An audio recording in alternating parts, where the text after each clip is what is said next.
April 7, 2021 Anushka அப்படின்ற 20 வயசு மதிப்புத்தக்க ஒரு பெண் வேகமாக போலீஸ் ஸ்டேஷனுக்கு ஓடி போய் கதறாங்க, அழுகுறாங்க.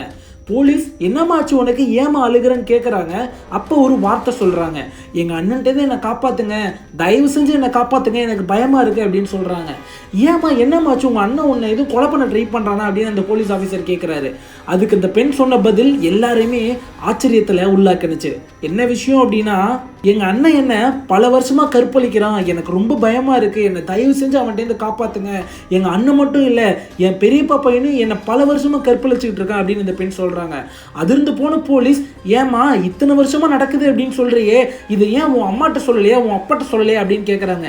இந்த இடத்துல தான் இன்னும் அதிர்ச்சி. என்ன சொல்லுது அப்படின்னா அந்த பெண், சார் நான் பல தடவை சொல்லிட்டேன், எங்கள் அம்மாவே இதுக்கு என்னை ஒத்துழைக்க சொல்கிறாங்க சார் அப்படின்னு சொல்லி அழுகுறாங்க. உண்மையிலேயே இன்றைக்கி பார்க்க போகிற சம்பவம் காரி துப்புற வகையில் இருக்கும். அது மட்டும் இல்லாமல் நீங்கள் ஒரு சில சம்பவத்தெல்லாம் நினச்சி கோவப்படுவீங்க அப்படின்னா இந்த வீடியோ உங்களுக்கானது இல்லை. இதை கேட்கும் போதே அவ்வளோ வேகம் பத்திக்கிட்டு வரும்னே சொல்லலாம். ஐயா, குடும்பத்தில் 3 பேர், அம்மா, அண்ணன், தங்கச்சி. இந்த தங்கச்சி தான் அனுஷ்கா, 20 வயசு, நீட் படிச்சுக்கிட்டு இருக்காங்க. அனுஷ்காவுக்கு டாக்டர் ஆகணும் அப்படின்றது ஒரு பெரிய இலக்குன்னே சொல்லலாம். அனுஷ்காவோட அம்மா ஒரு ஐடியில் மேனேஜராக இருக்காங்க. அனுஷ்காவோட அண்ணன் படித்து முடிச்சுட்டு வேலை இல்லாமல் வீட்டில் தான் இருக்கான்னு சொல்லப்படுது. ஐயா, இந்த அனுஷ்காவோட பிஹேவியர் பார்த்தீங்கன்னா ரொம்பவே நல்ல பொண்ணு, எந்த பசங்கள்ட்டையுமே பேசாது, அதோட ஒரே இலக்கு டாக்டர் ஆகணுன்றது, அதுக்காக நாள் முழுக்க படிச்சுக்கிட்டே இருக்குன்னு சொல்கிறாங்க. அனுஷ்காவோட அம்மா அந்தளவு ஃபேமிலியை கண்டுக்க மாட்டாங்களாம். ஏன்னா இப்போ தான் ரீசெண்டாக டிவோர்ஸ் ஆகிருக்கு, கிட்டத்தட்ட டிவோர்ஸ் ஆகி 2 வருஷம் தான் ஆகுதுன்னு சொல்கிறாங்க தன்னோட புருஷன்ட்டேருந்து. அனுஷ்காவோட அண்ணனோட பிஹேவியர் பற்றி சொல்லணும்னா, நான் முன்னாடியே சொன்ன மாதிரி தான், வேலை இல்லாமல் வெட்டியாக வீட்டில் இருக்கிறதுனால பல பெண்களோட ஃபோனில் சேட் பண்ணிக்கிட்டு மெசேஜ் பண்ணிட்டு இந்த மாதிரிலாம் இருந்துட்டு இருப்பானா. என்ன நடக்குது அப்படின்னா, ஒரு நாள் அனுஷ்கா குளிச்சுட்டு வந்து ட்ரெஸ் மாத்துறாங்க ரூம்ல, திடீர்னு அண்ணனோட ஃபோன் ரிங் ஆகுது. என்னது, அண்ணனோட ஃபோன் நம்ம ரூம்ல இருக்கு அப்படின்னு திரும்பி பார்க்குறாங்க. அந்த ஃபோன் லேண்ட்ஸ்கேப் மோட்ல இப்படி கீழே இருந்திருக்கு. என்ன ஃபோன் இப்படி இருக்கு அப்படின்னு போய் எடுத்து பார்க்கறப்ப தான் அனுஷ்காவுக்கு பேரதிர்ச்சினே சொல்லலாம். அந்த மொபைல் வீடியோ ரெக்கார்டிங் ஆன்ல இருந்திருக்கு. என்னடா இது வீடியோ ரெக்கார்டிங் ஆன்ல இருக்கே அப்படின்ட்டு அதெல்லாம் ஆஃப் பண்ணிட்டு உள்ள கேலரிக்குள்ள போய் பார்க்கறப்ப தான் அனுஷ்காவுக்கு மிகப்பெரிய அதிர்ச்சி. அது இருந்தது முழுக்க அனுஷ்காவோட புகைப்படங்கள்.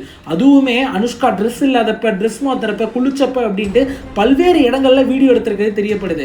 அது மட்டும் இல்லாமல் அனுஷ்கா அந்த இடத்துல ஓனு கதறி அழுகுறான். ஏன்னா சொந்த என்னன்னே இந்த மாதிரி வேலையை பார்த்தது ரொம்ப அனுஷ்காவுக்கு அதிர்ச்சி ஆயிடுச்சுன்னு சொல்லலாம். அது மட்டும் இல்லாமல் வாட்ஸ்அப் மெசேஜ், இன்ஸ்டாகிராம் மெசேஜஸ்லாம் சர்ச் பண்ணி பார்க்குறா. அதில் பார்க்குறது தான் தெரியப்படுது, இவளோட அண்ணனே இவளோட ஃபோட்டோவெல்லாம் எடுத்து தன்னோட சொந்த பெரியப்பா பையனுக்கு அனுப்பியிருக்கான் அப்படின்றது தெரிய வருது. இதெல்லாம் தெரிஞ்சுக்கிட்டு என்ன செய்கிறா அப்படின்னா, நேராக அவங்க அண்ணன்ட்ட தான் போகிறா. அவங்க அண்ணன்ட்ட போய், இதெல்லாம் என்ன கருமம், ஏன்டா இப்படி இருக்க, இவ்வளோ கேவலமாக இருவியே, நீ என்ன தங்கச்சியாவே பார்க்கலே அப்படின்னு கேட்குறா. அப்போ என்ன செய்கிறான் அப்படின்னா, வாயை பொத்தி ரூமில் அழைச்சிட்டு போய் ரூமை கதவை சாத்திட்டு அவர்கிட்ட சொல்கிறான், இந்த விஷயம் நீ வெளியில் யார்கிட்ட சொன்னாலும் சரி கண்டிப்பாக சொல்கிறேன், உன்னை அடிச்சே கொண்டுருவேன் அப்படின்னு பயமுறுத்துறான்.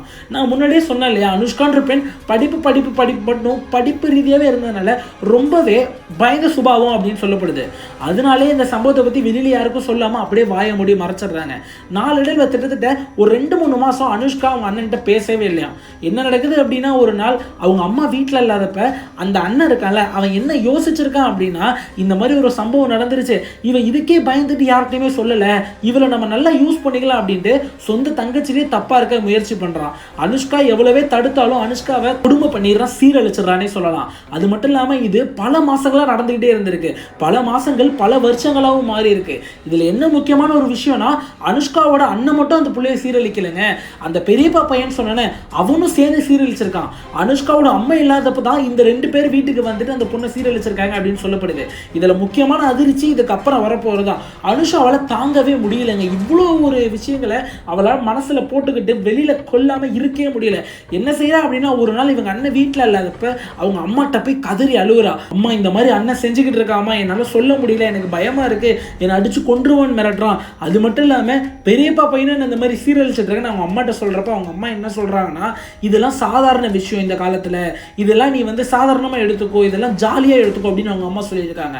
அதிர்ந்து போன இந்த அனுஷ்கா பொண்ணு நேரா அந்த பெரியப்பா பையன் இருக்கான அந்த பெரியப்பா வீட்டுக்கு போறான். பெரியப்பாட்டும் இப்போ இதே விஷயத்த சொல்றா, இந்த மாதிரி என்னை சீரழிக்கிறான் உங்களோட பையன், தயவு செஞ்சு என்னை காப்பாத்துங்க அப்படின்னு சொல்றப்ப பெரியப்பா என்ன சொல்லியிருக்காருன்னா, நீ சும்மா வந்து பழி போடாத என் பையன் மேல, இனிமேல் என் பையனை உன் வீட்டுக்கே அனுப்ப மாட்டேன், ஏன் இவ்வளவு கேவலமா இருக்குன்னு அனுஷ்காவை திட்டி அனுப்பிடுறாங்க. எந்த அளவு கொடுமைன்னு பாருங்களேன். ஒரு பெண்ணு அப்பாவும் இல்லை, டிவோர்ஸ் ஆயிருச்சு, அண்ணன் தான் முதல் பாதுகாப்பே, அவனே கேவலமா இருந்துட்டான், சரி அட்லீஸ்ட் அவங்க அவங்க அம்மா தாயின்ற உறவே கொச்சப்படுத்திட்டா பாருங்க. அவள்கிட்ட போய் சொல்றப்ப அவள் இந்த மாதிரி சொன்னதும் இவளுக்கு பேரிடியா இருந்திருக்கு. என்ன நடக்குது அப்படின்னா இதுக்கப்புறம் என்னால் வீட்டில் இருக்க முடியாது அப்படின்ட்டு வெளியூரில் ஒரு ஹாஸ்டல் நீட்டுக்காக கோச்சிங் சென்டர் பார்த்து அங்கே போய் நீட் படிக்க ஆரம்பிக்கிறான். கிட்டத்தட்ட 4 மாதம் அங்கே நீட் படிக்கிறான்னு சொல்கிறாங்க. என்ன நடக்குது அப்படின்னா அதுக்கப்புறம் கோவிட் வந்துருச்சு. எல்லாருக்குமே தெரியும் 2021 கோவிட் வந்தது. கோவிட் வந்தப்போ என்ன நடக்குது அப்படின்னா எல்லா இன்ஸ்டிடியூஷன்ஸ் இந்த கோச்சிங் சென்டர்ஸ் எல்லாமே மூடப்படுது. நீங்கள் வீட்டிலேயே போய் ஆன்லைன் கிளாஸில் கண்டினியூ பண்ணிக்கோங்க அப்படின்ட்டு. அப்போ தான் அனுஷ்கா யோசிக்கிறா, திருப்பி நம்ம வீட்டுக்கு போய் அந்த 2 அரக்கங்கள்ட்டையும் நம்ம அனுபவிக்கணுமா, இன்னும் நம்மளை சீரழிப்பாங்களே, நம்ம என்ன செய்யறதுன்னு தெரியலையே அப்படின்ட்டு பல்ல கடிச்சிட்டு திருப்பி வீட்டுக்கு போக ஆரம்பிக்கிறா. திருத்திட்ட ஒரே வாரத்தில் அவங்க அண்ணன் திருப்பி அவனோட செயலை ஆரம்பிச்சிட்டான். அதே மாதிரியே அந்த பெரியப்பா பையனும் வந்து அவனோட செயலை ஆரம்பிச்சிட்டான். இது ஒரு சில காலகட்டங்களுக்கு போயிட்டே இருக்கு. அவனால் பொறுக்கவே முடியல. ஒரு நாள் நம்ம செத்தாலும் பரவாயில்ல அப்படின்ட்டு நேராக போலீஸ் ஸ்டேஷனுக்கு போகிறான். நான் ஸ்டார்டிங்கில் சொன்னேன் இல்லையா, போலீஸும் இவள்கிட்ட எல்லா விவரத்தையும் வாங்கிட்டு எஃப்ஐஆர் ஃபைல் பண்ணுறாங்க. எஃப்ஐஆர் ஃபைல் பண்ணது மட்டும் இல்லாமல் அந்த பெரியப்பா பையனோட பெற்றோர், அதுக்கப்புறம் இவங்களோட அம்மா, இவங்களோட அண்ணன் எல்லாரையும் அரெஸ்ட் பண்ணுறாங்க. அரெஸ்ட் பண்ணுறப்ப தான் இன்னும் மேலும் ஒரு சில ரகசிய தகவல்கள்லாம் தெரிய வந்துச்சு. இந்த அண்ணன்காரன் இந்த தங்கச்சிட்ட மட்டும் தப்பாக இல்லைங்க, சொந்த அம்மாட்டே தப்பாக இருந்திருக்கு. அது மட்டும் இல்லாமல் இது எல்லாத்தையும் ஆரம்பிச்சது அவங்க அம்மா அப்படின்றது தான் தெரிய வந்துச்சு.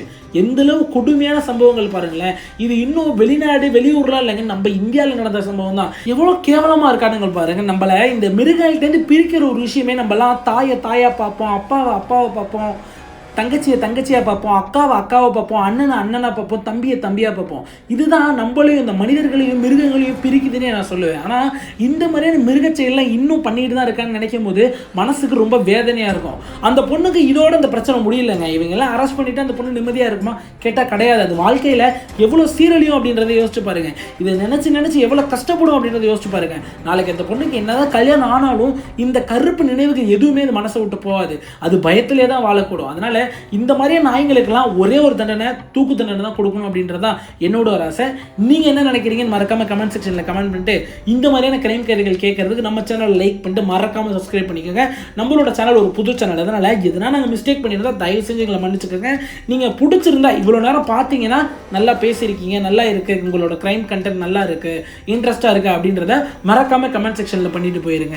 எல்லாருமே இந்த மாதிரி வீடியோக்கள் பார்க்குறது ஏதோ ஒரு பொழுதுபோக்குக்காக மட்டும்தான். ஸோ அதனால் உங்களோட வேல்யூபிள் கமெண்ட்ஸை மறக்காம கமெண்ட் பண்ணிங்கன்னா எங்களுக்கு அதை பார்க்குறப்ப சந்தோஷமாக இருக்கும். ஏன்னா ஒரு 6-7 சப்ஸ்கிரைபரோட நாங்கள் வீடியோ போட்டுக்கிறோம். கண்டிப்பாக இது ஒரு 10 வியூ போகுது, 15 வியூ போகுது அப்படின்ட்டா நீங்கள் பார்த்தீங்கன்னா மறக்காமல் வந்து நல்லா இருக்குது அப்படின்றத சொல்லிட்டு போயிருங்க. நன்றி, வணக்கம்.